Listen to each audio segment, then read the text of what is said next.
iglesia es una, la iglesia es el cuerpo de Cristo, la iglesia son los hermanos desde allá del principio hasta hoy y todo lo que van a venir, ¿sí? Pero acá en la tierra y en el tiempo que corre en cada época, por así decirlo, se organiza esa iglesia universal en iglesias locales, ¿no? Y bueno, está la iglesia de San Carlos, está la iglesia de Minas. Son iglesias hermanas, hay una historia, ¿sí? Hay una historia que las une. Yo no soy parte de esa historia porque yo vine más después, pero desde sus orígenes hubo una hermandad, una comunión, y bueno, donde Timoteo ha sido parte de esa historia, ¿no? Richard ha sido parte de esa historia. Bueno, no los conozco, pero capaz ahí debe haber más. Pero sí me han contado de que en campamentos iniciales y demás, y el crecimiento espiritual y los estudios bíblicos que se hacían. Y bueno, es esa comunión que tenemos, somos iglesias hermanas, y muchas gracias por la invitación. Aparte, lo que dijo Richard recién, yo cuando puedo, cuando voy a una iglesia y me invitan, trato de comunicarles de manera así presencial el agradecimiento como familia a todo el proceso que pasamos con Tabita, en el cual sé que ustedes estuvieron orando, sé que Richard me escribía todos los meses, por lo menos una o dos veces me escribía cómo iba la cosa. Muchas gracias. Una cosa es eso, comunicarlo por WhatsApp de una manera electrónica, y otra cosa es estar presencialmente, decirles gracias, ¿sí? Y me gusta más así. Pero se tiene que dar también, ¿no? Pero bueno, gracias por sus oraciones, gracias porque sé que estuvieron. Y por más que fue algo físico, fue una batalla espiritual que todos tenemos, ¿no? Pero que se siente muchísimo el poder de Dios a través de los hermanos orando. Salen energías, salen fuerzas donde uno piensa que no hay. Y eso sabemos que son hermanos que están atrás y que se está orando y Dios escucha. Y Dios responde en su momento. Aparte, quiero pedir perdón porque me adelanté a tomar el pan. Porque allá en San Carlos cuando se sirve, se hace, realmente se lee antes entonces uno se automatiza, ¿no? Entonces para la copa ahí mi señora me miró, ¿no? Entonces ahí esperamos Pero así, de donde vengo yo lo hacíamos como se hace acá. Lo que pasa es que ya hace años que lo hago de otra forma y te automatizás, ¿no? Bueno, vamos a abrir la Biblia en el Evangelio de Lucas. Vamos a ir al Evangelio de Lucas y vamos a estar compartiendo, voy a estar dando algunos comentarios acerca de lo que entiendo que el Espíritu me ha mostrado. Vamos a ir al capítulo 12, Evangelio de Lucas, capítulo 12. Vamos a leer desde el versículo 54.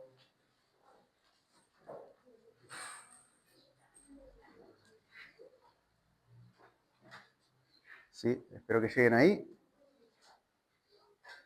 Muy bien. Dice, versículo 54, capítulo 12, Evangelio de Lucas. Decía también a la multitud, cuando veis la nube que sale del poniente, luego decís, agua viene. Y así sucede. Y cuando sopla el viento del sur, decís, hará calor. Y lo hace. Hipócritas, ¿sabéis distinguir el aspecto del cielo y de la tierra? ¿Y cómo no distinguís este tiempo? Jesús le está hablando a sus discípulos y a una multitud, ¿sí? Que dice ahí, versículo 54, y le está hablando de una manera que es dura, que es fuerte, ¿no? Si prestamos atención, lo que dice acá, Jesús apela a algo. Jesús apela a la lógica, ¿sí? Jesús apela al razonamiento de las personas. ¿Qué es la lógica? Vamos a hablar un poquito. Podemos decir con ejemplos, cuando vos tenés dos o más sentencias, premisas, de las cuales sacás una deducción. Por ejemplo, lo clásico es A es igual a B, primera premisa, B es igual a C, segunda premisa, conclusión, A es igual a C, ¿no? Vos tenés sentencias, premisas, de las cuales sacás una conclusión. Y acá vemos a Jesús apelando a eso, a la gente que lo está siguiendo. Vamos a ver lo que dice, versículo 54. Cuando veis la nube que sale del poniente, acá es en el plano de Israel, capaz vean en sus mapas, en el tema geográfico ahí, que tienen las Biblias, que toda Biblia tiene mapas, pero si más o menos ya lo tienen claro, el poniente sería el oeste, ¿sí? Donde se pone el sol. Si ven Israel, ¿qué está al oeste? El mar Mediterráneo. Por lo tanto, cuando la nube viene del mar, por así decirlo, si bien las nubes son aguas, pero viene creada con mucha humedad, ¿sí? Entonces, dice que de seguro va a llover. Sitúense en el Medio Oriente, ahí, y lo que Jesús dice, cuando ves que la nube viene del poniente, dicen, agua viene, y así sucede, dice Jesús. Después dice, y cuando sopla el viento del sur, el sur de Israel, ¿qué tenemos ahí? Arabia, Egipto, lo que es toda esa parte de África también, que es desierto. Entonces, cuando viene el viento del sur, dice, hará calor. Y así sucede. Ahí tenés dos sentencias, dos premisas en las cuales la gente saca deducciones, ¿no? Y Jesús les dice que ustedes para eso andan bien, para ver las señales, ¿sí? Las señales físicas. Pero ustedes no están distinguiendo este tiempo. Cuando dice tiempo ahí, la palabra es en griego kairos. Hay dos palabras en griego para tiempo. Una es cronos, de donde viene cronológico, ¿no? Que estamos hablando de los días, es lo que tú puedes cuantificar. Segundo, minuto, hora, día, mes, año, siglo, milenio, bueno. Y después tenés el kairos. ¿Qué es el kairos? El kairos es el tiempo de oportunidad que tú tenés para algo. Es el tiempo oportuno. Es el tiempo, pero como tenés la oportunidad. O sea, el cronos hace énfasis en lo cuantitativo, la cantidad, y el kairos en lo cualitativo, la calidad del tiempo. ¿Sí? Entonces, Jesús está diciendo de que no distingue las señales que muestran que este tiempo es único.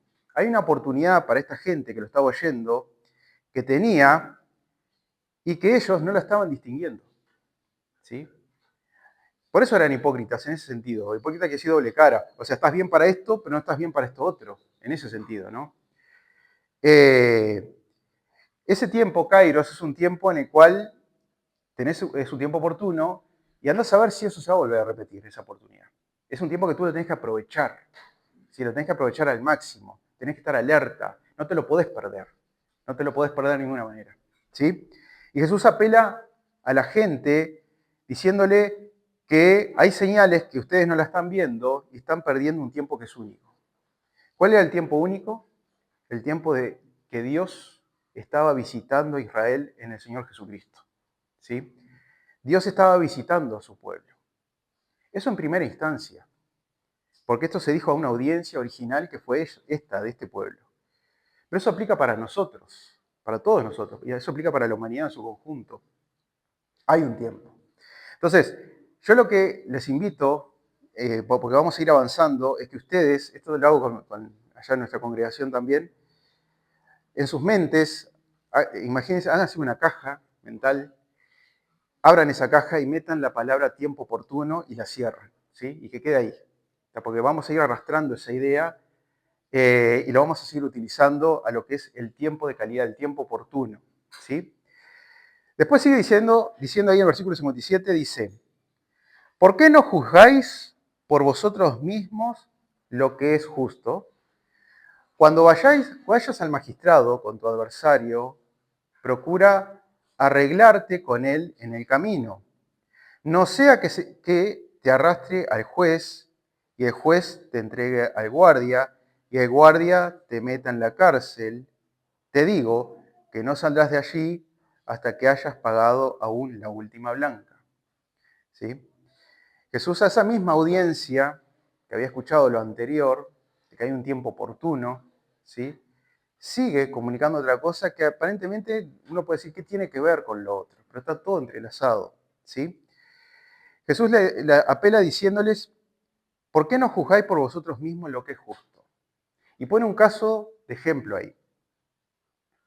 Cuando tú tienes un problema con una persona, generalmente estos casos era un deudor que tenía un acreedor, a una persona a la cual se le debía, y que esa persona no pudo pagar, ¿sí? Entonces está en falta.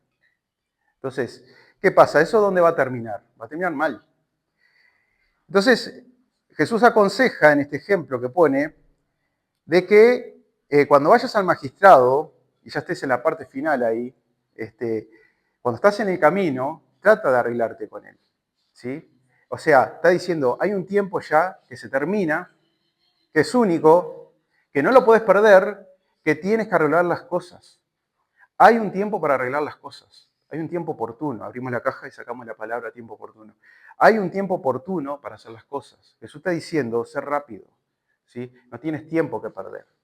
Porque si tú no arreglas las cosas a tiempo, eso va a pasar, va a trascender a un nivel, ¿sí? Que tú ya no lo puedes manejar y que vas a ser juzgado, vas a pasar a un juez. El juez le va a decir al guardia y el guardia te va a tirar a la cárcel, ¿sí? Y no vas a salir, a no ser que pagues lo último que debes, ¿sí? Pero si nosotros vemos este caso y lo llevamos a la esencia de lo que es el mensaje bíblico, esa persona a quien yo ofendí, a quien yo soy deudor, es el mismo juez, es Dios. La Biblia nos dice que va a haber un juicio final, ¿sí? Y el que va a estar sentado ahí, ¿quién es? Dios mismo, ¿sí?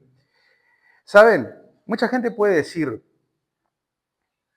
Dios ha estado en la gloria, ¿qué sabe Él lo que yo pasé, lo que sufrí, ¿sí? Lo que experimenté, lo que me hicieron?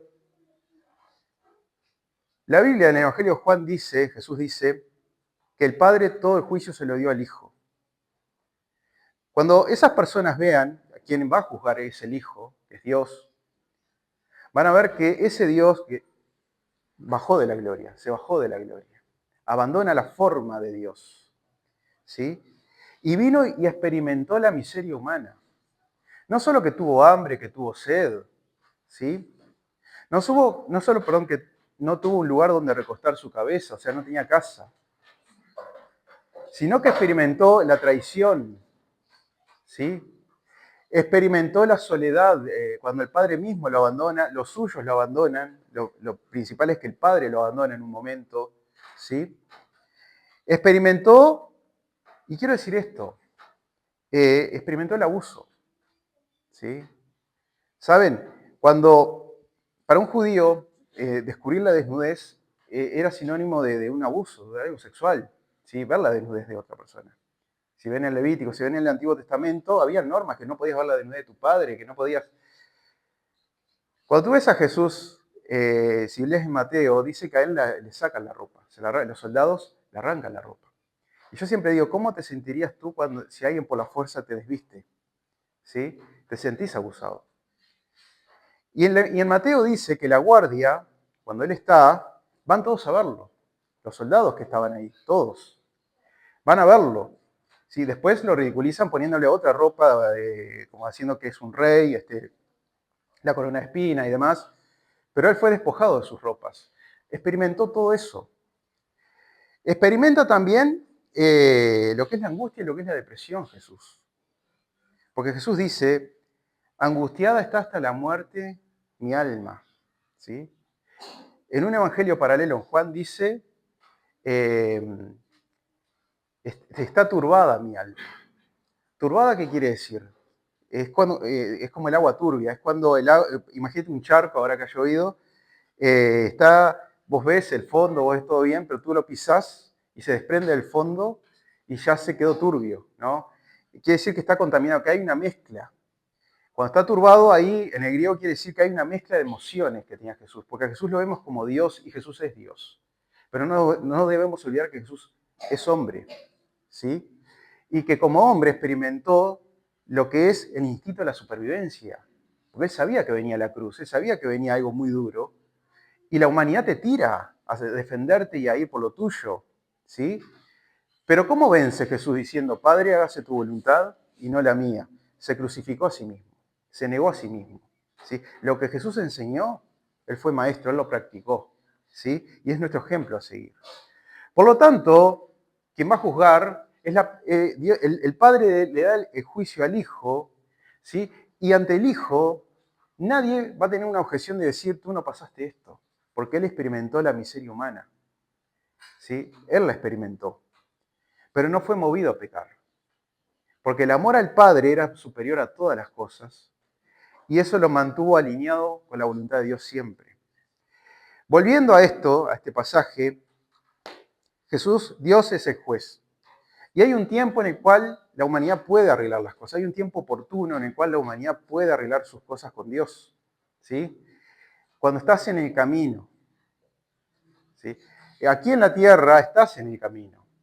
Pero sabes, cuando una persona escucha la palabra y la escucha y niega, por más que esté siga con vida aquí, es probable que Dios ya deje de insistir ahí, porque perdió su kairos, perdió su tiempo oportuno. ¿Sí? Su tiempo que le tenía que aprovechar, porque Dios abandonó de insistir con aquello que fue negarlo continuamente.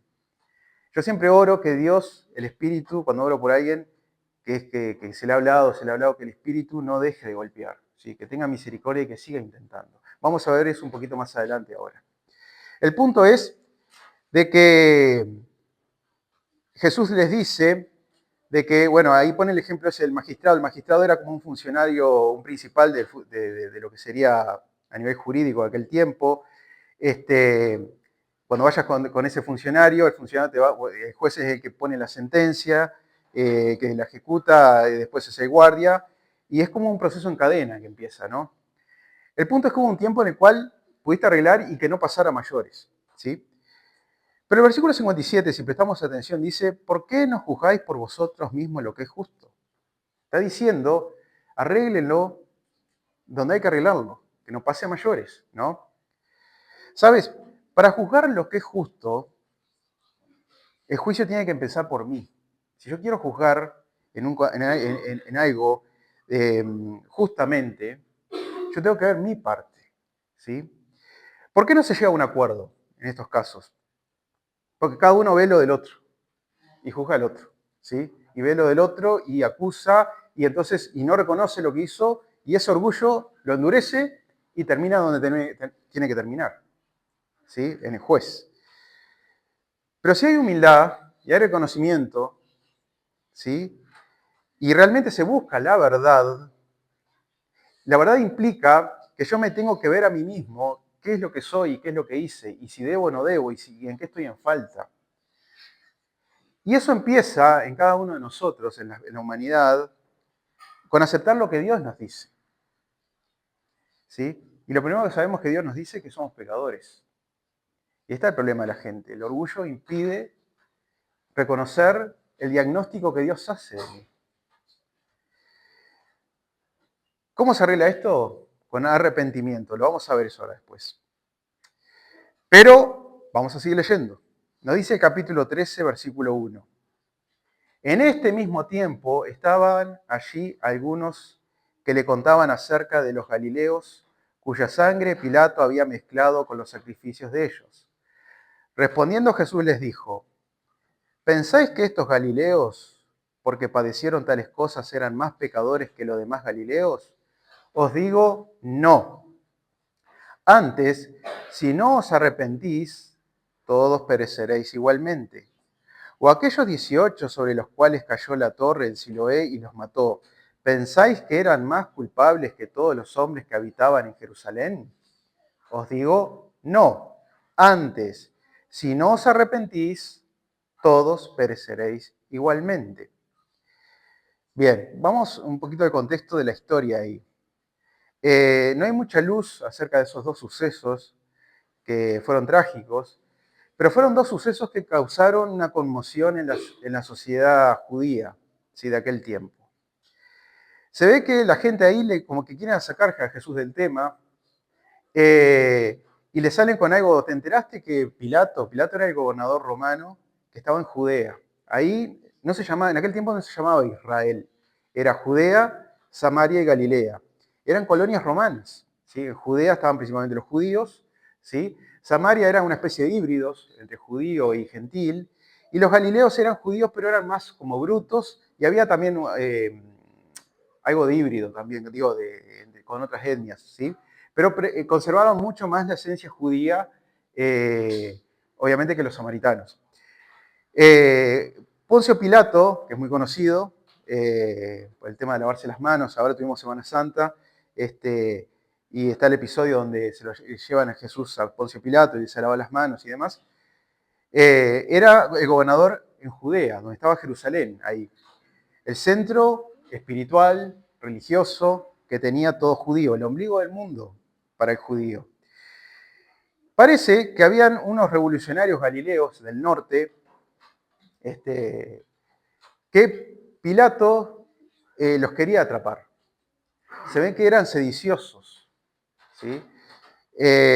Y Pilato como que sabría que ellos iban a ir en un momento a Jerusalén a adorar, a rendir sacrificio.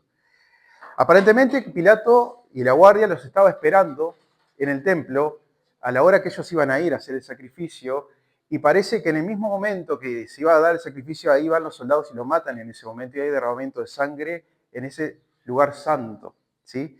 Entonces eso causó conmoción. Eso es una explicación que hay, muy común. Otra es que ellos los tenían atrapados, Pilatos, y en el momento en que de la tarde, que era como las 3 de la tarde, 3:30 de la tarde, que se ofrece el sacrificio, en ese momento Pilato los mata, ¿sí? Entonces hubo, en lugar de haber por el sacrificio, la expectativa que hay siempre, que todo judío tenía en esa hora, había duelo porque habían personas del pueblo de Israel que habían sido asesinadas, brutalmente asesinadas. Como sea, lo que importa acá es que fue algo que causó mucha conmoción. Y la sociedad judía, ¿qué entendía mayoritariamente? Entendía que cuando te pasa algo que es malo, ¿sí? Que es muy malo, seguramente hay pecado ahí. Un poco como los amigos de Job, ¿sí? Cuando te iba bien, incluso eras rico, entendías que eras bendecido por Dios. Por eso, si ustedes se acuerdan, con el joven rico, cuando Jesús dice, más fácil, es que pase el camello por el ojo de una aguja a que un rico entre en el reino de los cielos. ¿Qué dicen los discípulos? ¿Quién podrá ser salvo entonces? Dice. ¿Por qué? Porque esa sociedad entendía que un rico era bendecido por Dios y estaban las cosas bien con Dios. Pero sin embargo Jesucristo vino a dar vuelta a todo, ¿no? Vino a patear el tablero y decir, está todo mal. Acá la escala es otra, ¿sí? Volviendo a esto, Jesús les dice, el versículo 2, respondiendo Jesús les dijo, ¿pensáis que estos galileos, porque padecieron tales cosas, eran más pecadores que los demás galileos? ¿Sí? Os digo, no. Antes, si no os arrepentís, todos pereceréis igualmente. Abrimos de nuevo la caja. Jesús está apelando a que hay un tiempo que tiene que ser aprovechado, pero que ese tiempo se termina, ¿sí? Si no os arrepentís, ¿cuándo? Hoy, ¿sí? Todos pereceréis igualmente. Viene un fin, ¿sí? Hay un tiempo que lo tenés que aprovechar ahora, hoy. Si no, hay una fecha de vencimiento, una fecha de caducidad, que esto se va a terminar y ya no hay lugar, no hay lugar, ¿sí? Jesús apela al movimiento para con Dios, alinearse para con Dios hoy. Después está el suceso ahí de la torre en Siloé, el estanque de Siloé. Ustedes se acuerdan de la historia cuando Jesús sana a un ciego que dice vaya a lavarse el estanque de Siloé. El estanque de Siloé se ha encontrado, la arqueología lo ha encontrado, es enorme, ¿sí? En Jerusalén. Y se ve que estaban en obras ahí y pasó un suceso de la construcción que se ve que una torre cayó, cayó la torre, lo que dice ahí, y mató a personas justas que estaban ahí. Entonces, ¿cuál era el concepto? Le pasó eso porque son pecadores. Y Jesús dice, no. De la misma manera ustedes, si no se arrepienten, todos pereceréis igualmente. Ahora, en primera instancia, como dije, esto está dicho a este pueblo judío. ¿Saben? Acá estas personas murieron por derramamiento de sangre y por una destrucción edilicia. 40 años más adelante, a que Jesús está diciendo esto, era lo que le iba a estar viniendo a todo este pueblo. ¿Sí? Al no reconocer a Cristo, se viene el fin para este pueblo. En el año 70, el emperador Tito, el general Tito, perdón, entra y destruye lo que es Jerusalén. Destruye lo que es el templo. Y hay una carnicería con lo que es el pueblo judío enorme. Un derramamiento de sangre enorme. Jesús en el tiempo veía que eso se iba a cumplir si no se arrepienten hoy. En primera instancia. Lo extrapolamos y eso aplica a todos. Más allá de lo físico, de ese punto histórico que fue allá en el siglo I, ¿sí? Toda persona que no se arrepiente en el momento que hay que arrepentirse, le espera lo peor, perecer, ¿sí? Alejado de Dios, la condenación eterna, la muerte eterna, ¿sí? Por lo tanto, hay un tiempo en el cual se pueden hacer las cosas. Pero vamos a quedarnos con la palabra arrepentimiento, ¿sí? En griego, metanoia, la palabra si la quieren buscar en algún léxico que tengan, y quiere decir cambio de mente, cambiar la manera de pensar. ¿Sabes? ¿Cómo cambias tú? Tú cambias cuando cambias tu manera de pensar. Porque tú sos tu pensamiento. Por más que hay muchos psicólogos que dicen que no es así, es así. ¿Sí? Tú sos lo que piensas. Porque todo lo que tú haces después, primero fue pensamiento. ¿Sí? Todo siempre primero es pensamiento. Después lo ejecutás, después lo haces. El pensamiento, cuando tú estás solo y empezás a pensar y en lo que te gusta pensar, eso estás tú. Si yo estoy orando y de pronto empiezo a divagar en mi mente con la oración y no está centrada, es porque me fui a otras cosas. ¿Eso qué quiere decir? Que en ese momento mi corazón, mi mente está puesto en ese otro lugar y no estar orando a Dios. Por eso estoy en otro lugar menos ahí. Si estás aquí y tu mente, estás escuchando y tu mente está en otro lado, ahí estás tú realmente. ¿Sí? Ese es el lugar en este momento que Dios está ocupando a ti. ¿Sí? La vida espiritual es una vida que tiene que batallar por la mente, por controlar la mente. ¿Sí? El pensamiento es inmaterial. El pensamiento no tiene volumen, no tiene masa, no tiene peso, no tiene color, no está a la izquierda y derecha de otro. ¿Sí? Es inmaterial. Se conecta a través del cerebro a este mundo físico, ¿sí? Pero pertenece a otro orden. El ser humano es materia, pero no es solo materia, ¿sí? ¿Qué dice Dios en el Génesis? Hagamos al hombre a nuestra imagen y semejanza, y formó del polvo de la tierra, o sea, la parte material, y después le sopló el hálito de la vida, lo espiritual, ¿sí? Y fue el hombre un ánima viviente, un animal viviente. Animal viene de ánima, alma, ¿sí? Tuvo animación, tuvo vida. Entonces son esos dos componentes. El material, por un lado, que influye, ¿sí? Pero también es espiritual. Entonces, tu pensamiento, lo que Dios quiere es que sean los pensamientos de Dios. Y ahí está nuestro problema, ¿sí? Isaías dice que vuestros pensamientos no son mis pensamientos. Y bueno, y ahí está el corto. Ahí está el corto. Cuando Jesús viene y empieza a dar su mensaje, y anteriormente Juan Bautista, lo primero que dicen es metanoia. Cambian la manera de pensar, porque el reino de Dios viene, está cerca. Que están diciendo que el reino de Dios no está acá, está cerca, está viniendo. ¿Sí? Y de pronto viene Jesucristo proclamando el reino de Dios, y lo primero que dice que es, bienaventurados los pobres en espíritu, porque ellos es el reino de los cielos. ¿Cómo un pobre puede tener un reino? Un pobre no tiene un reino, no es un rey. Pero si tú cambias tu manera de pensar, vas a entender que la lógica es otra. Si te quedas con la lógica acá de la tierra solamente, y no estás dispuesto a cambiar tu manera de pensar para aceptar los pensamientos divinos, vas a ver que la tabla está dada vuelta, es otra manera de pensar. ¿Sí? Tú cambias cuando cambias tu manera de pensar. El arrepentimiento no es solamente pedir perdón. No es que yo en un punto en el tiempo dije, Dios te pido perdón y ya está. El arrepentimiento, la metanoia es todos los días. ¿Sí? Todos los días. Porque Dios, en su luz, continuamente me está mostrando qué es lo que está mal en mí. Hay pecados que me son ocultos, que yo no los conozco, los tengo y no los conozco, pero la luz de Dios que ilumina, que muestra, que exhibe, ¿sí? Me lleva a tener metanoia, a decir, esto no va en mi vida. Esto lo hacía de esta forma, lo entendía que era así, pero no va porque va contrario a lo que es la voluntad de Dios. ¿Sí? El arrepentimiento es todo. ¿Por qué hay falsas conversiones? Porque no hubo metanoia. El arrepentimiento es algo existencial.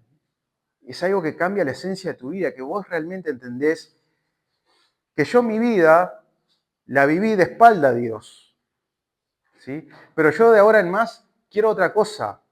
Yo quiero alinearme con Dios. Estaba mal como iba, ¿sí?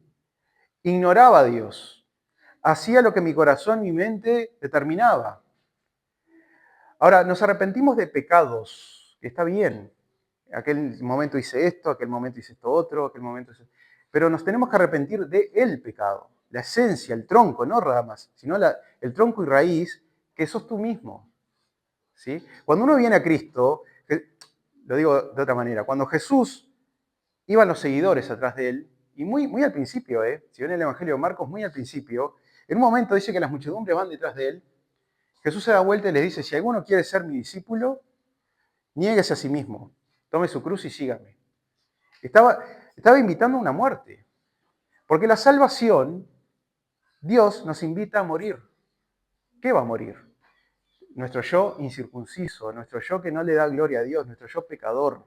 ¿Sí? ¿Para qué? Para que viva el Cristo resucitado. Ya no vivo yo, en la cruz con Cristo estoy, tiempo presente, continuo. En la cruz con Cristo estoy. Y ya no vivo yo, más vive Cristo en mí. ¿Sí? Por lo tanto, ¿has pensado en que la salvación, la entrada a la salvación es eso de fe, de dejar, de tener metanoia, dejar esa manera de pensar como era, incorporando la vida de Cristo en mí, los pensamientos de Dios en mí? ¿O sigo haciendo yo con lo que a mí me gusta, lo que a mí me parece, y yo lo único que hice fue una confesión ahí y ya estoy salvo? No, la salvación es algo de esencia, es algo que marca tu vida, es algo que realmente te mata tu yo, ¿sí? Pero es una muerte para vida, ¿sí? Aquel que quiera preservar su vida, la perderá.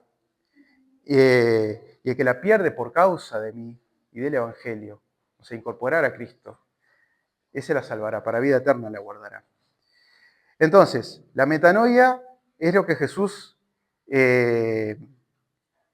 apelaba, es lo que Jesús buscaba, pero no queda solo ahí, sino si siguen leyendo van a ver que el apóstol Pablo habla mucho acerca de eso, ¿sí?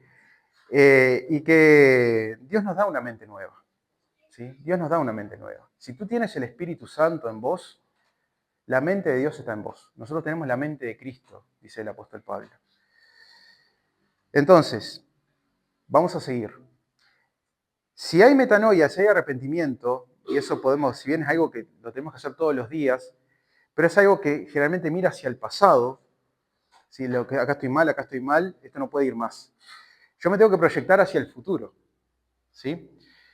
Y ahí es donde entra otro término que es la conversión, es el dar frutos. Que eso va ligado con la metanoia, y lo vamos a ver un poquito. Vamos a leer el versículo 6 del capítulo 13, dice, dijo también esta parábola, un hombre tenía una higuera plantada en su viña y vino a buscar fruto en ella, y no la halló. Y dijo al viñador, ya hace 3 años que vengo a buscar fruto en esta higuera y no lo hallo. Córtala. ¿Para qué inutilizar también la tierra?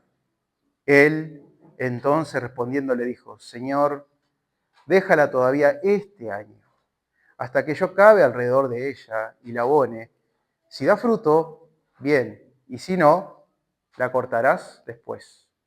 No sé si alguien va llevando el hilo, pero está todo, me parece, lo que hemos estado hablando. Abrimos la caja y vemos eso del tiempo oportuno, ¿sí? Siempre que se habla ahí de la higuera, por lo general la referencia es a Israel. Y como dije, en primera instancia esto era este pueblo judío. Que Dios vino a buscar frutos, ¿sí? Dios vino a buscar frutos de este pueblo y no los halló. Entonces, ahí Jesús dice que hay un hombre que tenía plantada, perdón, en este caso una viña, y vino a buscar fruto en ella y no lo halló. Y dijo al viñador, ya hace 3 años que vengo a buscar fruto en esta higuera. Dice higuera acá, ¿no? ¿Qué tiene en su Biblia? Pues la mía versión 95. Higuera, está. Higuera y no la hallo. Córtala. Se ve que tenía una viña y tenía la higuera ahí. ¿Está? Ahí. Córtala. O sea, acá que vemos que se termina el tiempo. El dueño que dice, ya está, se terminó el tiempo. Esto no da fruto, esto no sirve, esto es una pérdida de tiempo, inutiliza la tierra, no invierto más en esto. Eso es lo que voy. Yo cuando pido a Dios por algo que se ha invertido, que se ha tratado, que se ha puesto energía, que el Espíritu no abandone de golpear, ¿sí? Que Dios siga teniendo misericordia de esa persona. Porque por más que estemos acá en la tierra, porque la gente, ¿qué es lo común? Mientras hay vida hay esperanza, eso es mentira, ¿sí? Eso puede ser en muchas cosas. En Salomón lo escribe un poco, pero es en otras cosas. Pero para con Dios un corazón endurecido, ¿sí? Llega un momento que pecás con ese pecado que es imperdonable, ¿sí? Que ya está tan claro para ti el mensaje, está tan clara la evidencia, en el cual has negado volitivamente el mensaje de Dios. Y bueno, como decía C.S. Lewis, hay dos clases de personas. Las que le dicen a Dios, hágase tu voluntad, y las que Dios le dice, hágase tu voluntad. ¿Sí? La que le dice a Dios, hágase tu voluntad, es el salvo. ¿Sí? La que le dice Dios a la persona, hágase tu voluntad, es el que no creyó. Te vas para el infierno. ¿Sí? Tú querías infierno, tú querías una vida sin Dios, vas ahí. ¿Tá? Vas a experimentar lo que realmente es la vida sin Dios. Porque por más que sea un ateo acá en la tierra, una persona no crea, él recibe bendiciones de Dios y la presencia de Dios está. En que tiene trabajo, tiene salud, puede respirar sin dolor, puede abrir los ojos todos los días. Y eso es bendición de Dios. Pero cuando se termine toda la presencia de Dios en personas que decidieron vivir sin Dios, eso llamamos infierno. El tormento eterno. ¿Sí? Entonces, el tiempo, este hombre, el dueño de la viña, dice que esta higuera no sirve para nada. Bien, pero entra la misericordia, ¿sí? Entra el que trabaja ahí y dice, vamos, dame un margen, dame un tiempo más que yo voy a seguir intentando con esto, ¿sí? Y si para tal fecha, para tal tiempo esto no funciona, córtala, ¿sí? ¿Pero qué se buscaba? Se buscaba fruto. Se buscaba fruto. ¿Por qué no vemos frutos a veces? Porque no hubo metanoia. Sin perder acá, vamos a ir a Lucas, acá en este Evangelio Lucas, vamos a ir a la predicación de Juan Bautista. Lucas, capítulo 3.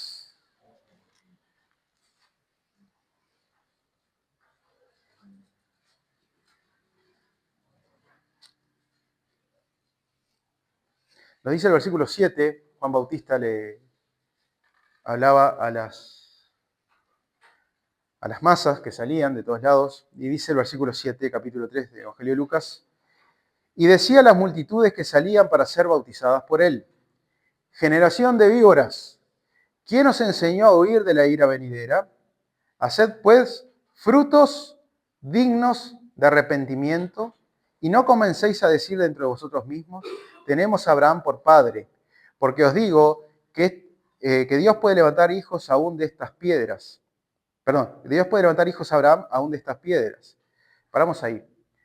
Juan Bautista a las masas que venían ahí, nos dice Lucas, les dice una manera de predicar que hoy no la usaríamos, ¿no? Pero mostrando el ardor que tenía Juan. Y es un personaje para mí muy llamativo en todo. Porque cuando tú lo ves a Juan, estando en el desierto, él empieza a predicar, en el desierto. Voz que clama en el desierto. Y en el desierto no hay nadie. Pero él empezó ahí. Si ven esa geografía, hay muchos acantilados, hay muchos lugares, esto ha permanecido casi igual. Muchos beduinos, ¿sí? Personas que han vivido ahí, que están. Y a mí me suena que Juan, predicando en esos lugares y gritando, su voz como eco, empezaba a tener una especie de audiencia chica. Pero el punto que los evangelios nos dicen que de pronto se empieza a llenar, empieza a crecer. Y salían de Jerusalén, salían de todos lados, venían a escuchar a Juan. Y era una persona muy llamativa, era como un antisistema, podríamos decir, porque su vestimenta no era la vestimenta de ese tiempo. Era muy primitiva esa vestimenta, ¿no? Con pieles de animales, su alimentación era una alimentación, era, por donde lo veías, un personaje extremadamente llamativo. El punto es que él daba un mensaje fuerte, porque el Espíritu de Dios estaba en él y lo movía, lo llevaba, lo impulsaba, lo energizaba, ¿sí? A dar ese mensaje. Y lo que vemos que era una persona que no tenía pelos en la lengua, con quien sea. Así con la gente, así como con el rey Herodes, por eso termina preso, así con los líderes religiosos. Pero él les dice algo de que tienen que hacer frutos dignos de arrepentimiento. Para mí la palabra clave ahí es digno. Si ustedes buscan en un léxico esa palabra ahí, quiere decir algo como una balanza, algo que equivale a otra cosa. Si digno es eso, es que pesan lo mismo. Entonces, vos tenés el arrepentimiento y los frutos tienen que ser a la altura de ese arrepentimiento, tiene que ser digno, tiene que estar equilibrado por ese arrepentimiento. Pero si no hay un arrepentimiento, no hay fruto. Porque el arrepentimiento, que es ese cambio en esencia que tú tenés, eso va a empezar a vivir una vida que va a expresar que tú realmente te arrepentiste, ¿sí? Que tú realmente cambiaste tu manera de pensar. Eso es clave. Juan decía esta misma idea de que hay un tiempo. Fíjense lo que sigue diciendo acá. El versículo 9 dice, además, el hacha ya está puesta a la raíz de los árboles. Por tanto, todo árbol que no da buen fruto se corta y se echa al fuego. Diciendo lo mismo que Jesús está diciendo ahí, en cierta medida, con el tema de la higuera. El hacha ya está puesta, el hacha está pronta. Y el que no da fruto va a ser cortado. Se termina su kairos, se termina su tiempo oportunidad. ¿Sí? Hay un tiempo para aprovechar que es único y siempre el tiempo es hoy. ¿Sí? Hoy es el día de salvación. Hoy es el día en que tú puedes arreglar las cosas con Dios. Por más que seas salvo, hoy es el día. Hoy es el día en que podés arreglar ese pecado que lo tenés oculto y lo querés copiar. Hoy es el día en que podés confesar lo que tenés que confesar. Hoy es el día que podés arreglar con el hermano lo que podés arreglar. Hoy es el día que nos tiene que mover a hacer las cosas en el orden que Dios quiere, siempre. Pero para eso precisas metanoia, que tu manera de pensar cambie, que tu yo se haga a un lado y diga, es la manera de Dios. Vamos por ahí. Entonces, volviendo a Lucas capítulo 13, dice que, queda en suspenso la historia, ¿no? Queda en suspenso. Queda en suspenso y lo que se busca es fruto, ¿sí? El versículo 9 termina diciendo, si da fruto, bien, y si no, la cortarás después. ¿En qué estaba centrado los judíos? ¿Sí? Ya vamos a terminar con esto. El versículo 10, vamos a leer. Dice, enseñaba Jesús en una sinagoga en sábado, y había allí una mujer que desde hacía 18 años tenía espíritu de enfermedad y andaba encorvada. Y en ninguna manera se podía enderezar. Cuando Jesús la vio y la llamó y le dijo, mujer, eres libre de tu enfermedad. Puso las manos sobre ella y ella se enderezó al momento y glorificaba a Dios. Pero el alto dignatario de la sinagoga, enojado de que Jesús hubiera sanado en sábado, dijo a la gente, 6 días hay en que se debe trabajar. En estos, pues, venid y sed sanados, y no en sábado. Entonces el Señor le respondió y dijo, hipócrita, ¿no desatáis vosotros vuestro buey o vuestro asno del pesebre y lo lleváis a beber en sábado? Y a esta hija de Abraham, que Satanás había atado 18 años, ¿no se le debía desatar de esta ligadura en sábado? Al decir él estas cosas, se avergonzaban todos sus adversarios, pero todo el pueblo se regocijaba por todas las cosas gloriosas hechas por él. El pueblo judío estaba centrado en el Cronos, no en el Kairos. ¿Sí? La historia muestra a una mujer que hacía 18 años estaba encorvada, ¿no? No podía caminar bien. Dice que no se podía enderezar. Pero está Jesús ahí, en la sinagoga, y la libera. ¿Sí? El alto dignatario, la persona que estaba a cargo de la sinagoga, podemos decir que era el puntal espiritual ahí, ¿en qué estaba centrado? Ese puntal espiritual personifica el corazón del judío, de cómo era Israel, cómo eran los judíos en ese tiempo. ¿Sí? ¿En qué estaba centrado? Si esa mujer que hacía 18 años estaba encorvada y fue liberada porque vino poder divino, era una señal.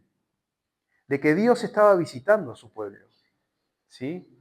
Era una señal que tenía que ser medida con el Kairos, con que Dios se ha cumplido el tiempo y Dios ha vuelto a Israel. Dios está bendiciendo al pueblo. Pero sin embargo, el alto dignatario dice, existe el domingo, existe el lunes, existe el martes, existe el miércoles, existe el jueves, existe el viernes. Ahí está el cronos, ¿sí? El cuantificar los días. Está diciendo, ahí sí, pero el sábado es un día particular que no se puede. ¿Sí? No estaba entendiendo que esta era una oportunidad única, que Dios visitaba a Israel y que la tenía que aprovechar y que estas cosas de la ley, el día de reposo, de guardar reposo, no aplicaba al mismo Dios. ¿Sí? El mismo Dios no estaba haciendo una obra de trabajo ni de facturación, sino que estaba liberando. Y les pone el ejemplo. ¿Cómo lo llama? Lo llama de la misma manera como empezamos. ¿Se acuerdan que había que leer la señal de clima? Jesús le dice, hipócritas, ustedes distinguen las señales del tiempo climático y no distinguen este tiempo. Y acá Jesús le dice de nuevo el versículo 15, entonces el Señor le respondió y dijo, hipócrita, ¿no asatáis vosotros vuestro buey o vuestro asno del pesebre y lo lleváis a beber en sábado? ¿Sí? Jesús había desatado, había liberado de la enfermedad a la mujer. Había sido atada por Satanás, dice. ¿Saben? La enfermedad no la creó Dios. ¿Sí? La enfermedad es producto del pecado. Dios no creó a Adán ni ciego, ni sordo, ni con enfermedad. Dios lo creó al hombre en el Zoe, en la vida máxima, en lo que es la vida eterna. ¿Sí? El hombre abandona eso, se baja de ahí, cayó. ¿Sí? La creación está caída. ¿Sí? Alejándose de la fuente, siendo expulsados del Edén, y todos naciendo fuera del Edén, ¿sí? Estamos lejos de Dios. Estamos desconectados de la fuente de energía. Entonces, acá lo que dice, en realidad es el pecado lo que trajo la enfermedad. Es el pecado lo que trae la muerte. La paga del pecado es muerte, tanto espiritual como física. Pero Dios es vida. Es la unión con Dios, ese estado de vida máximo en el cual el hombre tiene la mayor de todas las bendiciones. Y cuando vemos estos milagros, que se contrarresta los efectos del pecado, quiere decir que Dios estaba deshaciendo las obras del diablo. ¿Sí? El pecado entra en el mundo por inducción. Es el mismo diablo que indujo al hombre a pecar y que heredemos este mundo caído donde la enfermedad es parte. Pero cuando Jesús resucita a Lázaro, ¿qué quiere decir? Que Él rompe con eso. Cuando Jesús cura a esta mujer, ¿qué quiere decir? Que Jesús rompe con eso, con esa maldición. Cuando Jesús expulsa a un demonio, quiere decir que Él controla el mundo espiritual y el reino de Dios irrumpe. El reino de Dios es más poderoso, ¿sí? Pero esa visión que la tuvo esta gente, ese tiempo que era único, no lo estaban interpretando las señales como las tenían que interpretar. Y estaban centrados en la letra, no en el espíritu. ¿Sí? No estaban centrados en la esencia, lo que es el espíritu de la ley, sino que estaban en la literalidad. Y a veces nos pasa, hermanos, que nos centramos en esas cosas y no vemos a Dios. Vemos la palabra de Dios y no al Dios de la palabra, como se dice, ¿no? Entonces, este pueblo centrado en cosas que no debía, Jesús lo llama hipócrita, ¿sí? A este dignatario y a este pueblo más arriba. Entonces, para ir cerrando, la pueden leer, después meditar un poco más. Hay un kairos, hay un tiempo que lo tienes que aprovechar. ¿Sí? Dios es bueno todo el tiempo. ¿Sí? Todo el tiempo Dios es bueno. Pero ese tiempo se termina. ¿Sí? Ese tiempo tiene una fecha de caducidad, tiene una fecha de vencimiento. Eso es una cuenta regresiva. Sea que el Señor venga, sea que tú te mueras, sea que te pase algo y no puedas seguir la vida como bien, que quedes mal, no sé, aprovecha siempre hoy. Siempre hoy es el día en el cual podemos reconciliarnos con aquello que está mal de parte de nosotros para con Dios. ¿Sí? Hay un tiempo porque si no va a pasar a mayores. ¿Sí? Por más que seas salvo. ¿Sí? Por más que estés en la fe. ¿Sí? Pero va a trascender a un lugar que no tiene que trascender. Arregla las cosas mientras estés en el camino. Arreglemos las cosas mientras estemos en el camino. Para que cuando llegue el final se nos pueda decir, bien, buen siervo, fiel, entra en el gozo de tu Señor. Disfruta del gozo de tu Señor. Dejamos por acá, no sé, creo que no fui tan largo. Y bueno, muchísimas gracias. Vamos a tener que hacer la invitación de allá. Y bueno, gracias.